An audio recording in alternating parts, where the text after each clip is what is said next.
Kali ini gue akan ngebahas tentang circle itu sangat berpengaruh ke jumlah duit yang lo punya, ke mindset, dan ke masa depan lo. Kalau lo pernah dengar ungkapan you are the average of 5 people you spend the most time with, ya itu adalah ungkapan yang menyebutkan kalau lo adalah rata-rata dari 5 orang yang lo sering nongkrong bareng, kurang lebih gitu. Nah, kalau lo punya cita-cita merubah masa depan lo, yang sekarang di titik A lo mau ke titik Z, ya maka lo harus ganti circle yang ada di sekeliling lo. Kalau di sekeliling lo itu adalah orang yang masih di titik A semua, itu nggak akan jadi, lu nggak akan bisa ke titik Z itu.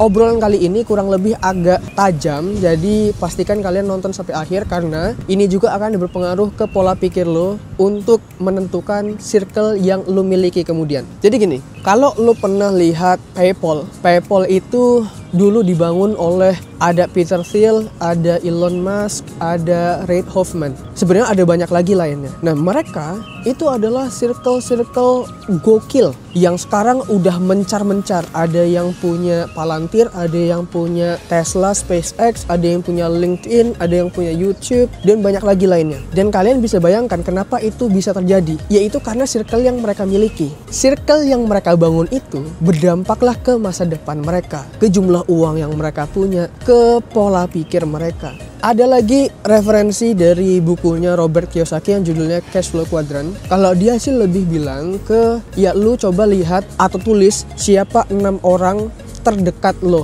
tulis semua. Nah, nanti udah ditulis semua, habis itu dikelompokkan. Dia itu masuknya di mana? Apakah dia di employees atau self-employed atau businessman atau investor? Lu kasih tulisan. Misalnya, lu punya teman 6 orang terdekat. Lu tulis ya, ada Adi, Budi, Bambang, Susi, Michael, Jordan, Kobe misalnya. Ternyata di situ ada S, E, B, E. Employees-nya ada 4, self-employees-nya 1, businessman-nya 1. Sementara lu punya cita-cita, lu pengen jadi businessman, maka lu nggak bisa. Sampai kapanpun lu susah untuk jadi businessman yang gede. Kalaupun jadi paling bisnis lu kecil. Ya karena lu spend waktunya ya sama mereka-mereka lagi. Kecuali lu mau ganti circle. Kesannya jahat, tapi ya itulah kehidupan.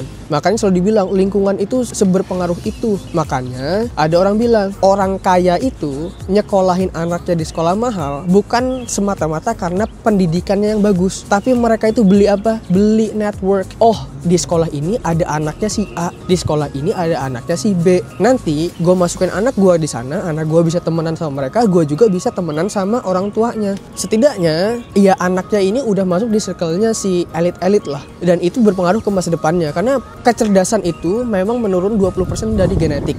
Tapi lingkungan itu sangat berpengaruh. Lingkungan di rumahnya pasti udah beda lagi kan, udah levelnya udah mungkin wah lah gitu dibanding keluarga kita. Nah, itulah yang kita harapkan di rumah kita ajarin sebagai orang tua, di sekolah mereka dapat mindset dari teman-temannya yang diajarin dari keluarganya yang udah top banget nih. Itu pentingnya network. Dan sebagai contoh gue ceritain pengalaman personal gue ya. Jadi kenapa gue sangat meyakini dan mengamini tentang si circle ini sangat berpengaruh. Jadi gini, gue ini kan dari latar belakang keluarga yang bisa dibilang miskin. Gue dulu kuliah S1 pakai bidik misi. Keluarga gue juga dulu penerima semacam bansos lah kurang lebih dari pemerintah. Dengan background keluarga seperti ini, pasti apa yang diobrolin di rumah adalah belajar yang rajin ya nak, supaya nanti bisa dapat kerjaan yang bagus, bisa dapat kerjaan yang stabil. Ya udah, yang ada di pikirannya adalah kerja sebagai karyawan misalnya atau PNS. Ya itulah. Nah tapi gue nggak mau tuh kalau misalnya seperti itu, karena gue ngerasa nggak cocok aja. Nah gue pingin lah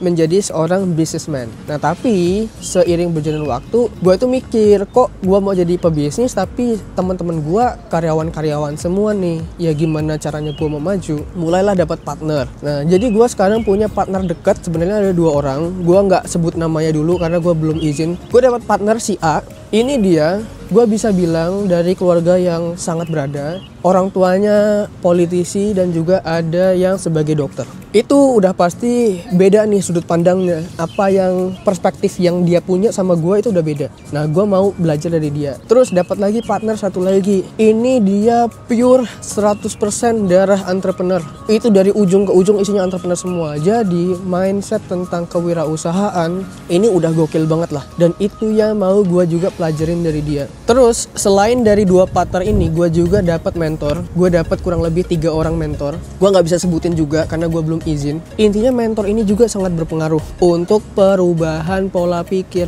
Gua tahu bisnis juga ya karena mentor gua bisa dibilang adalah orang yang bodoh lah di bisnis ini karena gua nggak tahu ilmunya. Gua merendahkan diri gua serendah-rendahnya untuk belajar. Jadi gua ngosongin gelas gua belajar sama orang. Ya gua belajar sama mentor-mentor ini. Dan dari mentor ini ada yang lucu sebenarnya. Dulu gua waktu pertama bikin bisnis dan gua dapat mentor ini terus dibilang, "Kalian bisnis profitnya berapa? Marginnya berapa?" Terus gua bilang, "Oh, nggak nentu sih. Soalnya kita cuma ngambil sisanya aja. Kalau ada sisa ya itu buat kita." Dia cuma senyum terus habis itu dengan tegas dia bilang gini, "Kamu bikin bisnis apa mau kerja bakti atau mau kegiatan sosial?" kata dia. Diem kan.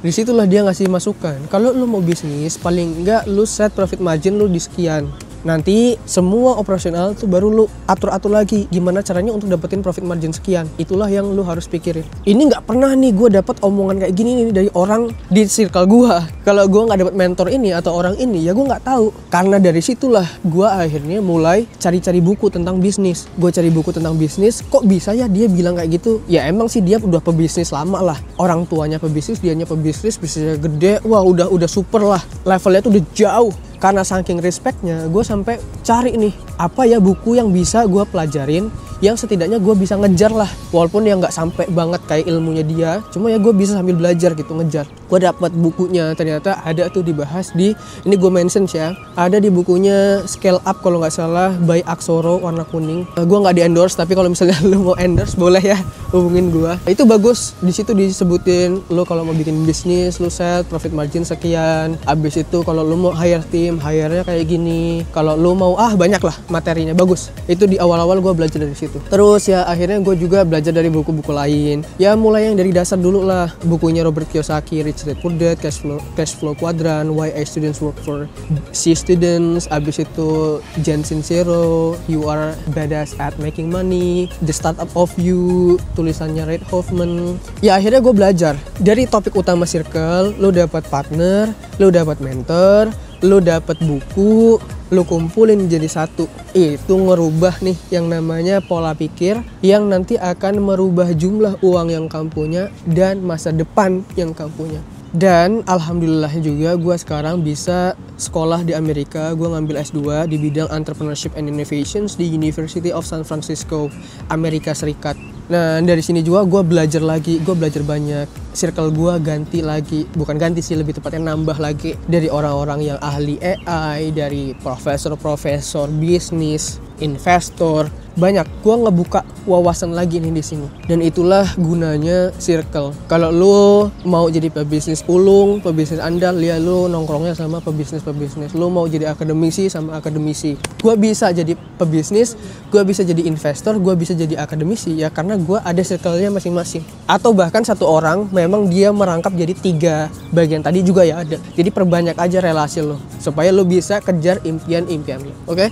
Gue nggak berubah karena diri gue sendiri, tapi gue berubah karena adanya circle-circle gue, adanya orang-orang lain di sekitar gue. Dari segi partnership ini, gue ngerasa kita saling melengkapi. Ya gue modal semangat dan tekad lah ya, sama ilmu paling yang gue miliki, ya yang gue pelajari lah. Sementara mereka ada di level yang berbeda dengan pola pikir yang berbeda. Itu yang gue terus belajar. Dan ya gue juga pastinya harus offer sesuatu lah kalau misalnya mau masuk ke lingkungan ini. Yang gue highlight adalah perubahan di diri gue. Dulu gue itu selalu berpikir gini, oke, yang penting gue bisa dapat kerja, gue bisa hidup dulu. Itu satu. Karena gue nggak mau nyusahin orang tua kan. Kerjaan gue pertama itu gajinya 1 juta. Gue mikir gaji 1 juta nggak bisa nih kalau misalnya gue mau berkembang. Hidup sih bisa-bisa aja ya, makan cukup, tempat tinggal ya yang begitulah. Terus habis itu kerjaan kedua dapat gaji 2 juta. 2 juta tapi gue nggak mikir cuma duitnya doang. Soalnya gue mikir gue nggak bisa nih kalau cuma 2 juta terus nih. Gue harus naik lagi. Cuma sekarang gue mau belajar dulu aja. It's okay. Jack Ma pernah bilang kalau lu masih umur 20-an belajar masuk kerja di perusahaan yang masih kecil dan lu lu ketemu bosnya, lu belajar di sana. Ya udah, gue jalanin itu, gue belajar di pekerjaan yang kedua di gaji 2 juta ini. Setelah itu gue mikir lagi, kayaknya kalau punya gaji 5 juta gede deh. Kayaknya kalau punya gaji 10 juta udah nyaman banget deh. Itu kan, mentok di situ dulu. Nah, sampai akhirnya punya bisnis, gue nggak ngomong gaji deh. Gue ngomong dari segi omset aja. Dulu gue juga mikir gitu, oh kayaknya omset misalnya 10 juta gede. Oh enggak deh, kayaknya naik lagi. Omset 15 juta gede, omset 20 juta kayaknya udah gede. Sampai akhirnya ketemu mereka bilang, oh omset segini mah masih kurang. Harusnya kita bisa sekian, kayak sekian kali lipat naiknya. Kita bisa naik yang lebih tinggi lagi, yang awalnya nggak ada di kepala gue. Contoh misalnya, nggak usah ngomongin bisnis gue deh, ngomongin bisnis orang lain. Gue tuh dulu nggak percaya gitu, kayak ada orang bisnisnya bisa miliaran. Kok bisa sih bisnis miliaran tuh gimana gitu? Gue aja masih di titik yang bisnis misalnya 10 juta pada saat itu. Nah, sampai titik dimana karena tadi ada di network mereka, ada di circle mereka bawalah gua ke suatu event, ngobrol-ngobrol lah dengan si A, si B, si C. Ternyata beneran ada, dan itulah yang ngebuka kayak klik, gua nggak lagi mimpi. Memang itu beneran ada, dan berarti gua juga bisa ke sana. Itulah pentingnya circle. Dia ngebuka jalan, ngebuka pola pikir kita yang tadinya kita nggak tahu itu ada, kita nggak percaya itu ada, ternyata beneran ada, deng gitu kan, muncul. Oke, ada yang bisa, gua kejar. Jadi kalau misalnya lu ngerasa stuck hidup lu di sini aja, lu udah berusaha belajar mati-matian apa segala macam, ya coba lu lihat lagi circle lu seperti apa. Itu yang harus lu perhatikan. Lu mau jadi kaya, ya circle lu harus orang-orang kaya juga. Lu mau jadi pinter, akademisi, ya circle lu harus akademisi juga. Misalnya gini, lu mau S3 sebagai dokter di Harvard, tapi circle lu ya anak-anak S1 yang kerjanya cuma nongkrong, minum, ngafe, gibahin orang. Nggak akan nyampe ke sana. Susah. Berat, berjuang sendiri itu sangat-sangat berat. Makanya lu butuh partner atau butuh circle yang bisa diajak tukar pikiran. Gue sekali lagi bilang, ini terkesan jahat, tapi ya ini yang harus lu lakukan. Ya udah, lu nggak usah mengeliminir, lu nggak usah menghapus semua pertemanan lu, tetap temenan sama mereka. Cuma lu mulai geser. Sekarang misalnya hype-nya apa? Gua ingin menjadi orang kaya dari investasi kripto misalnya. Ya kalau misalnya lu mau ke sana, ya berarti circle lu harus orang-orang kripto. Nggak bisa lu nongkrong sama anak-anak tawuran atau anak-anak S1 yang kerja fokusnya. Ya lu harus masuk di circle kripto, komunitas kripto. Cari, itu yang harus lu lakukan.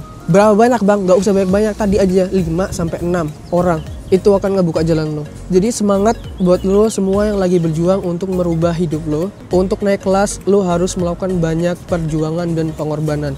Kurang-kurangin nongkrong yang nggak penting, perbarui circle kalian. So, terus main, terus ketemu orang, bangun circle kalian, sampai kalian bisa mengejar impian kalian. Dan note yang terakhir, kalau kamu ingin menjadi sesuatu, misalnya kalau kamu ingin menjadi seorang A, pastikan kamu belajar sama orang yang udah pernah berada di titik A, karena mereka adalah orang yang akan menuntunmu ke titik A tadi. Jadi jangan pernah belajar percintaan sama orang yang jomblo seumur hidupnya.